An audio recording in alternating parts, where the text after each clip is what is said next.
ሰላም በክርስቶስ ኢየሱስ ስም ሰላም ላችኋለሁ። መዳን ያለው በእግዚአብሔር ልጅ ነው ወይስ በሰው ልጅ የሚያምን ነው?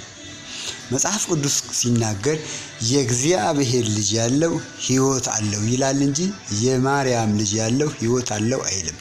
መዳን በሌላ በማንም የለምና በአዳም ዘር መዳን የለም። ከላይ በሆነው በእግዚአብሔር ልጅ የሚያምን መዳን አለው ይላል። ዮሐንስ 3 ላይ ደግሞ ከ15 እስከ 18 ጀምሮ እግዚአብሔር አንድያ ልጁን እስኪሰጥ ድረስ ዓለሙን ወዷል ይላል እንጂ ማርያም አንድያ ልጇን እስክትሰጥ ድረስ ዓለምን ወዳለች የሚል አስተምሮ የለም።